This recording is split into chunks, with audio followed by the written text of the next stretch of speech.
Mathematical methods chapter 1 complex numbers exercise 1.2 से पहले के आर्टिकल्स और उनसे रिलेटेड एमसीक्यूज करने लगे हैं।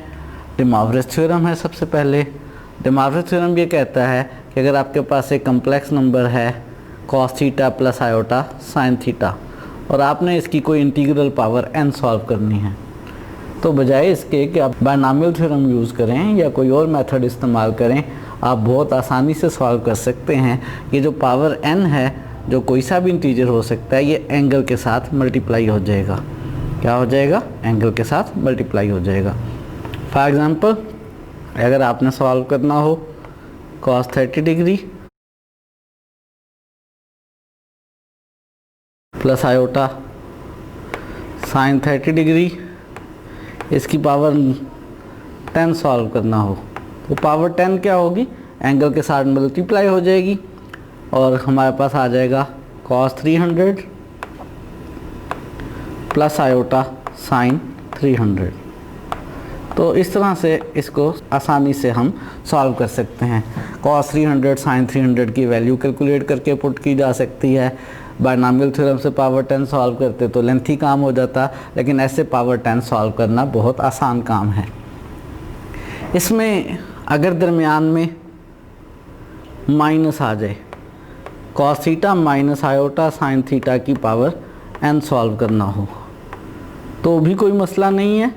आप इसको थोड़ा सा चेंज करके cos के अंदर खुद से माइनस लगाकर और साइन के अंदर बाहर वाला माइनस ले जाकर एंगल सेम करके डे मॉवरेज थ्योरम उसी तरह अप्लाई कर सकते हैं और फाइनल आंसर हमारे पास सिंपल इस केस में भी यही आ जाता है कि जो पावर है वो एंगल के साथ मल्टीप्लाई हो जाएगी। बस एक बात का ख्याल रखना है कि फर्स्ट cos थीटा होना चाहिए प्लस आयोटा साइन थीटा होना चाहिए, एंगल दोनों का सेम होना चाहिए। ऐसा ना हो कि आप cos 20 degree plus iota sign 30 degree हो, इसकी पावर आपने फ़र्ज़ करें 10 सॉल्व करना हो, तो आप पावर 10 को एंगल के साथ मल्टीप्लाई कर दें। ज़रूरी है कि कॉम्प्लेक्स नंबर हो cos theta plus iota sine theta shape का। ये हर इंटीग्रल पावर के लिए है, लेकिन अगर पावर इंटीग्रल ना हो, कोई रैशनल नंबर हो, पावर कोई कॉम्प्लेक्स नंबर हो, पावर कोई रियल नंबर हो, या हम कह लें कि अगर जो पावर n है वो कोई रियल नंबर हो, चाहे रैशनल हो चाहे इरैशनल हो, लेकिन इंटीजर ना हो, और फिर हमने सॉल्व करना हो cos theta plus iota sine theta की पावर n को, तो फिर जो है ये हमारे पास मल्टीपल वैल्यूड फंक्शन होता है। इसके आंसर्स एक से ज़्यादा आते हैं, लेकिन तब भी कंफर्म है कि एक आंसर यही आता है cos n theta plus iota sine n theta. वैसे तो ऐसे केस में जब इंटीजर ना हो तो आंसर जो है वो एक से ज़्यादा होते हैं, लेकिन उनमें एक आंसर ये होता है, यानी उस सूरत में भी हम डे मॉवरेज थ्योरम को इस्तेमाल करके एक आंसर कम से कम ज़रूर लिख सकते हैं कि पावर जो है वो एंगल के साथ मल्टीप्लाई हो जाएगी। बल्कि ये n अगर कोई कम्प्लेक्स नंबर हो, c हो, तो भी हम इस पावर से मल्टीप्लाई कर सकते हैं। ये कुछ डे मॉवरेज थ्योरम के बारे में इंफॉर्मेशन थी। हम कुछ MCQs करते हैं। आपके सामने एक MCQ है। एक कम्प्लेक्स नंबर है हमारे पास 3 square root minus iota over 3 square root plus iota, इसकी पावर 6 सॉल्व करनी है। एक मेथड ये हो सकता है कि पहले दोनों को डिवाइड कर लिया जाए, फिर पोलर फॉर्म बनाई जाए, पावर 6 हल की जाए, या दोनों की अलग अलग पोलर फॉर्म बनाकर पावर 6 सॉल्व की जाए। पहले कम्प्लेक्स नंबर की पोलर फॉर्म बनाने लगा हूँ मैं। कम्प्लेक्स नंबर है 3 का square root minus iota. Polar form बनाने के लिए सबसे पहले स्केच कर लेते हैं। x पॉजिटिव है राइट पे, y नेगेटिव है डाउनवर्ड, यानी फोर्थ क्वाड्रेंट में बन रहा है। और फोर्थ क्वाड्रेंट में आर्गूमेंट कैसे निकालते हैं? बाहर माइनस लिखते हैं और टेनेंट इनवर्स सॉल्व करते हैं y ओवर x। y इसमें 1 है और x 3 का स्क्वायर रूट है, ये पॉजिटिव के लेकर सॉल्व करते हैं। और कौन से एंगल का टेनेंट 1 ओवर 3 का स्क्वायर रूट होता है? वो 30 डिग्री। तो यहाँ पे आंसर आ जाएगा माइनस का 30 डिग्री या π/6 कह सकते हैं आप इसको। माइनस का 30 डिग्री लिखने में ज़रा आसान रहेगा। और पोलर फॉर्म के लिए साथ में हमें r चाहिए। r बनेगा x का स्क्वायर, 3 स्क्वायर रूट का स्क्वायर 3 हो जाएगा, प्लस y आयोटा के साथ -1 है उसका स्क्वायर 1 हो गया और इसका स्क्वायर रूट और ये 2 आ गया। और पोलर फॉर्म बनाना चाहते हैं किस कम्प्लेक्स नंबर की, 3 के स्क्वायर रूट माइनस आयोटा की।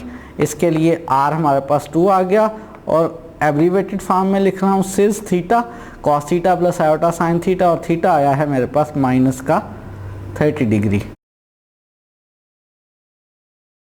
ये मेरे पास आ गई है पहले कम्प्लेक्स नंबर की पोलर फॉर्म। इस तरह दूसरे कम्प्लेक्स नंबर की पोलर फॉर्म बना लेते हैं। दूसरा कम्प्लेक्स नंबर है 3 का square root plus iota.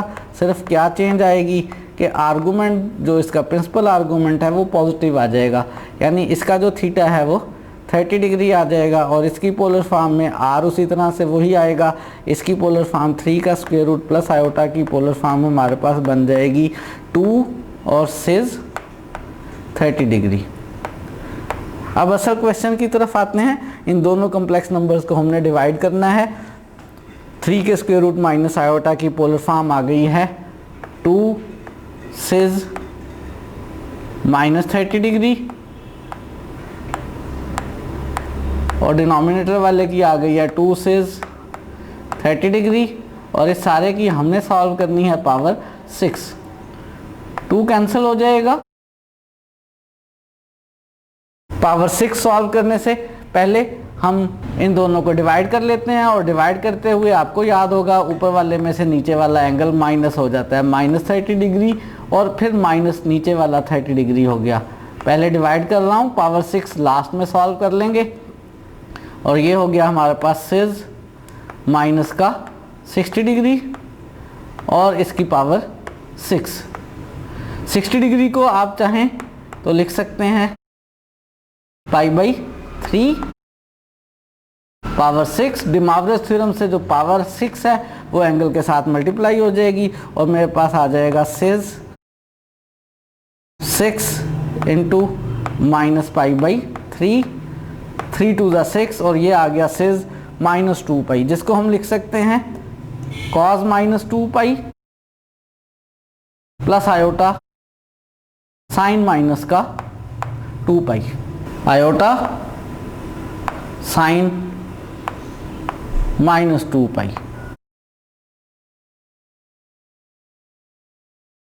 cos 2π minus 5 लिख कर दें, माइनस लिखने की ज़रूरत नहीं है, cos 2π हल कर लें, 1 हो गया। साइन 2π में से माइनस बाहर आ जाएगा और साइन 2π 0 हो गया और आंसर आ गया हमारे पास 1। और कौन सी ऑप्शन है जी, कौन सी ऑप्शन है हमारे पास, 1 वाली ऑप्शन ए जो है वो हमारा आंसर है।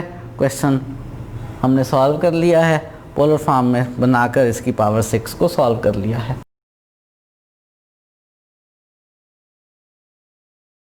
एक और एमसीक्यू आपके सामने है। हमने इस दफ़ा फिर पावर सॉल्व करनी है, अलबत्ता थोड़ा सा काम आसान है। जो पावर के नीचे वाले नंबर्स हैं वो पहले से ही पोलर फॉर्म में हैं, तो हमें पावर 10 सॉल्व करनी है। डिमॉर्गन थ्योरम से सॉल्व कर सकेंगे, लेकिन पहले एक कम्प्लेक्स नंबर बनाना पड़ेगा।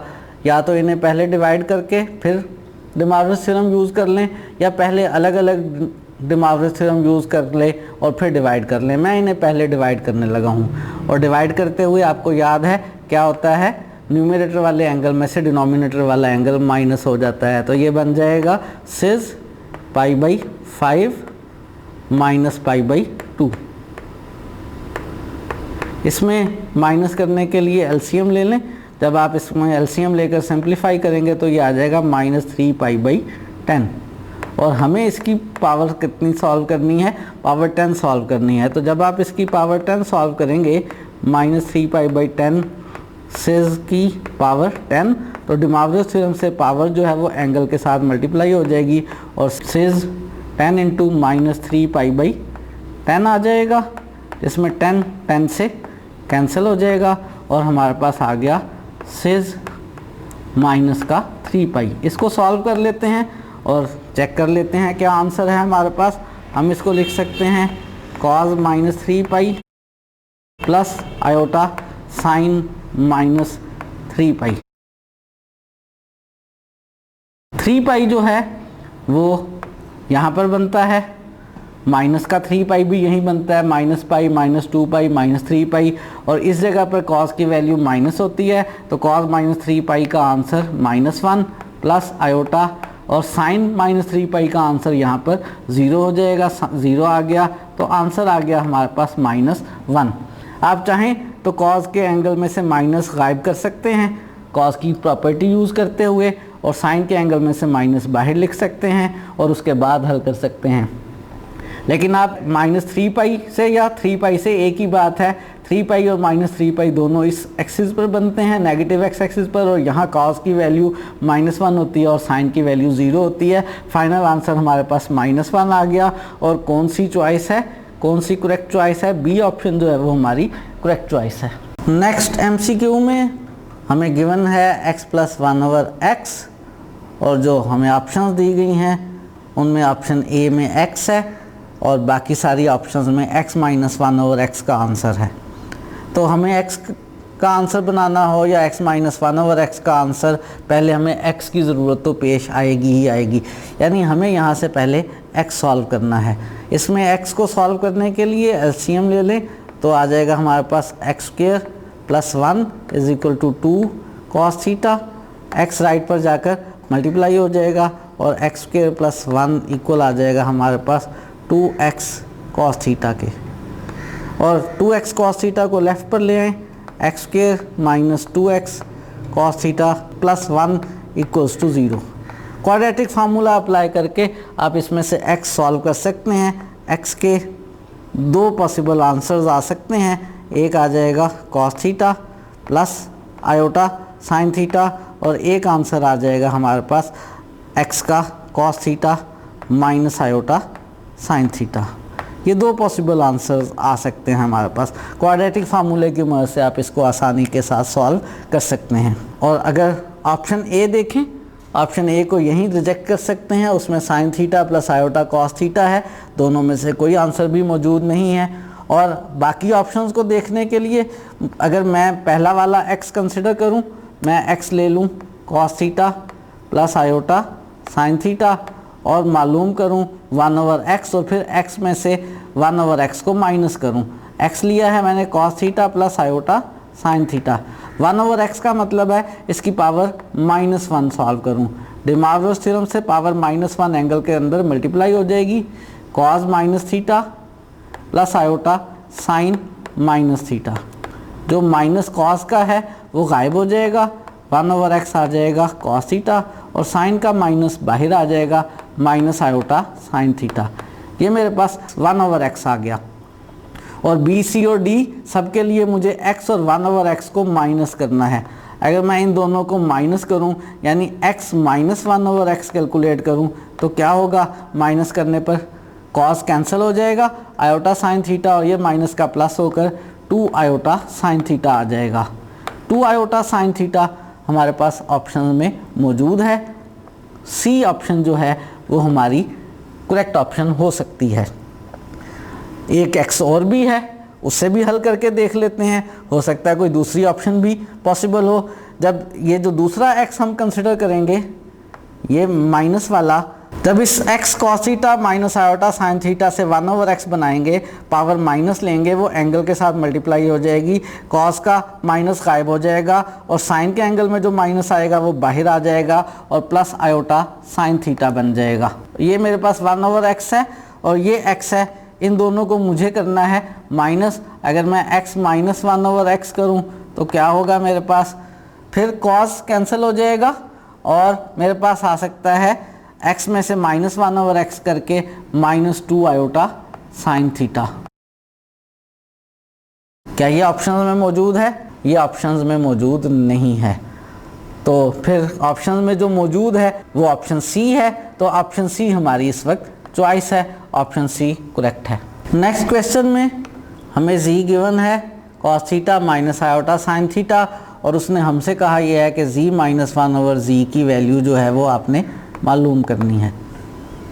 पिछले क्वेश्चन के मुकाबले में रिलेटिवली आसान है। पिछले क्वेश्चन में पहले x मालूम किया था, फिर x - 1/x मालूम किया था। यहाँ z पहले से ही मौजूद है, 1/z कैलकुलेट करते हैं और z में से 1/z माइनस कर लेते हैं। 1/z कैसे कैलकुलेट होगा? 1/z के लिए हम इसमें पावर -1 लेंगे। पावर -1 डे मॉर्गन थ्योरम से एंगल में मल्टीप्लाई हो जाएगी। हो सकता है आप सोच रहे हो डे मॉर्गन थ्योरम के लिए दरमियान में प्लस होना ज़रूरी होता है, लेकिन मैंने आपको बता दिया था कि माइनस के केस में भी अप्लाई कर सकते हैं। जब पावर -1 को एंगल में मल्टीप्लाई करेंगे डे मॉर्गन थ्योरम से तो cos -theta minus iota sine -theta, और cos का माइनस तो गायब हो जाएगा जी, जादू हो गया। cos का माइनस गायब हो गया, साइन का माइनस बाहर आ जाएगा, प्लस आयोटा साइन थीटा आ जाएगा। और हमें क्या करना है, z और 1/z को माइनस करना है। तो z में से जब 1/z माइनस करेंगे तो माइनस करने पे इसके साइन जो हैं वो चेंज हो जाएंगे, और cos थीटा प्लस का और माइनस का कैंसिल हो जाएंगे। लेफ़्ट साइड पे मेरे पास z माइनस 1/z बन जाएगा, और राइट साइड पे क्या होगा, माइनस का आयोटा साइन थीटा और माइनस का iota sine theta -2 iota sine theta बन गया। और ये हमारे पास ऑप्शन में मौजूद है। कौन सी ऑप्शन है, ऑप्शन बी जो है वो हमारी करेक्ट ऑप्शन है, बल्कि ये वही प्रोसेस है जो हमने प्रीवियस क्वेश्चन में भी किया था।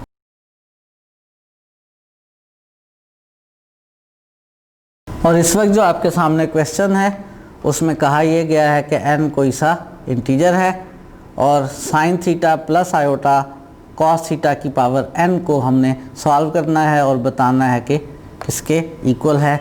नीचे कुछ ऑप्शंस दी गई हैं। क्या डे मॉर्गन थ्योरम अप्लाई कर सकते हैं? नहीं कर सकते। डे मॉर्गन थ्योरम अप्लाई करने के लिए ज़रूरी है कि cos theta plus iota sine theta हो, लेकिन यहाँ कॉस की बजाय साइन आ रहा है और यहाँ साइन की बजाय कॉस आ रहा है। क्या साइन को कॉस में और कॉस को साइन में तब्दील कर सकते हैं? बिल्कुल तब्दील कर सकते हैं। अगर आपको फार्मूला ही याद हो, π/2 में जब भी प्लस या माइनस किया जाए तो कॉस साइन में तब्दील हो जाता है और साइन कॉस में तब्दील हो जाता है। अगर मेरे पास हो कॉस π/2 माइनस थीटा तो कॉस बदल जाएगा साइन थीटा में, और अगर मेरे पास हो साइन π/2 माइनस थीटा तो मेरे पास साइन तब्दील हो जाएगा कॉस थीटा में, π/2 बीच में से ख़त्म हो जाएगा। और प्लस के साथ भी हो सकता है, क्वाड्रेंट के मुताबिक जो है अलामत यहाँ प्लस या माइनस की आ सकती है। π/2 में से मैंने माइनस वाली आइडेंटिटीज़ लिखी हैं, π/2 में से माइनस करके फर्स्ट क्वाड्रेंट बनता है। कॉस साइन में तब्दील हो गया, कॉस की अलामत यहाँ प्लस लिख ली। साइन कॉस में तब्दील हो गया, साइन की अलामत यहाँ प्लस की लिख ली।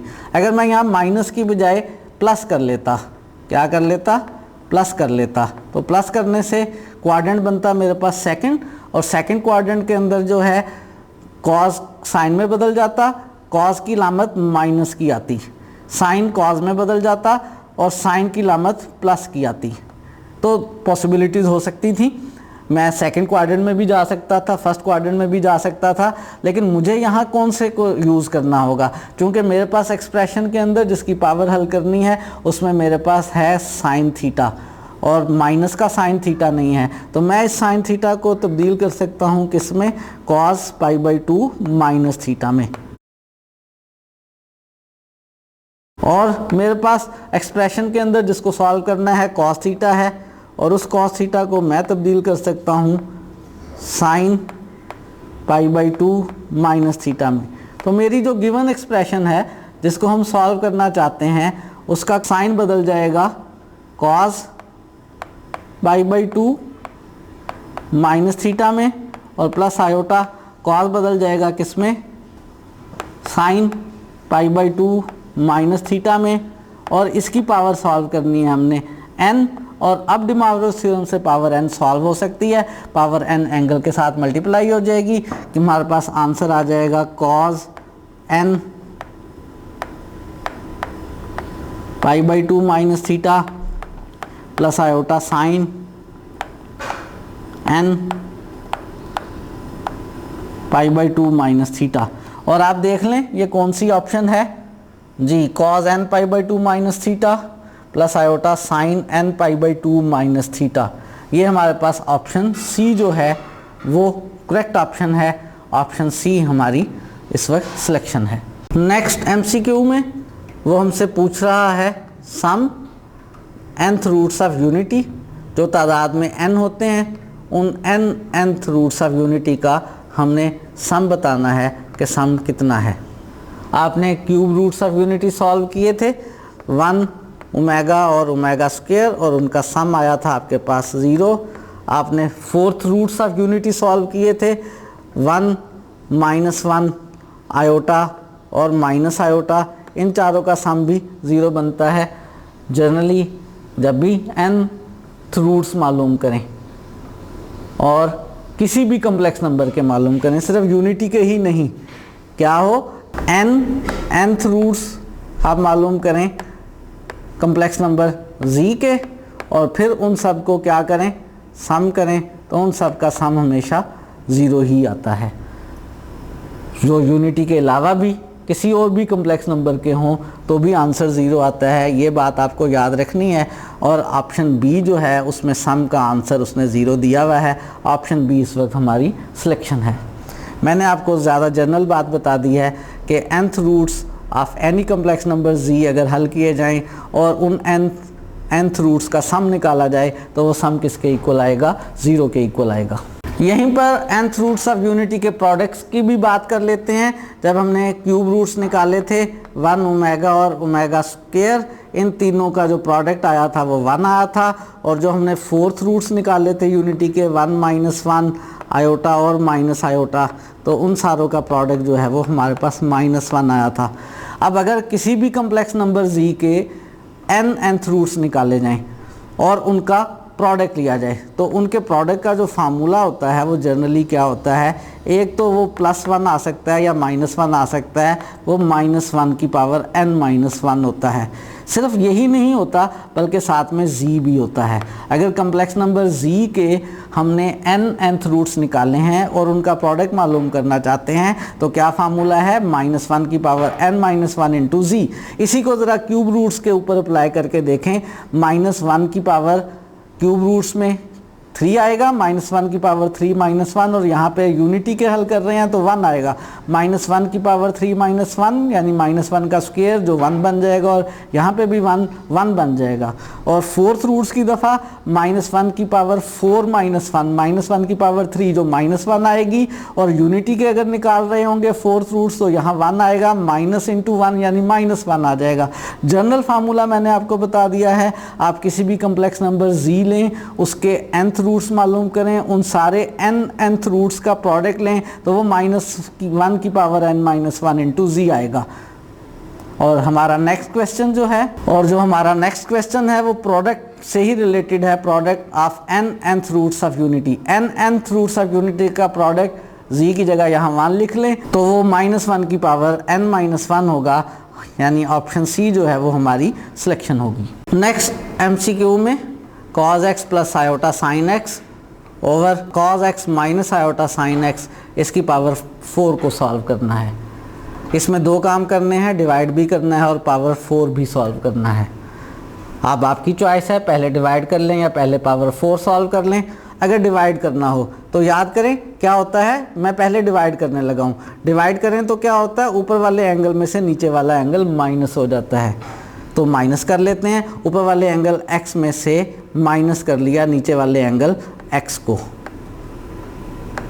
याद करें मैं कोई गलती तो नहीं कर रहा जी, बिल्कुल मैं गलती कर रहा हूँ, और वो गलती ये कर रहा हूँ कि डिवाइड करते हुए ऊपर वाले में से नीचे वाला एंगल उस वक्त माइनस होता है जब दोनों कम्प्लेक्स नंबर स्टैंडर्ड फॉर्म में हो, cos प्लस आयोटा साइन की फॉर्म में हो। यहाँ ऊपर वाला तो cos प्लस आयोटा साइन की फॉर्म में है, लेकिन नीचे वाला cos माइनस आयोटा साइन की फॉर्म में है। तो cos माइनस आयोटा साइन की फॉर्म में मैंने बताया था क्या करते हैं, नीचे वाला एंगल माइनस करने की बजाय प्लस कर लेते हैं, तो नीचे वाला एंगल प्लस हो गया। और साथ ही मुझे इसकी सॉल्व करनी है पावर 4 भी। ये बन जाएगा cos 2x plus iota sign 2x और फिर इसकी पावर 4, और इस पे डिमॉर्गन्स थ्योरम अब अप्लाई कर लें तो पावर 4 एंगल के साथ मल्टीप्लाई हो जाएगी और 4 2 8x हो जाएगा, cos 8x plus iota sign 8x। क्या ये हमारे पास ऑप्शन में मौजूद है? जी बिल्कुल, ऑप्शन बी जो है उसमें ये मौजूद है हमारे पास, और ऑप्शन बी जो है वो हमारी इस वक्त सिलेक्शन है, यही करेक्ट ऑप्शन है।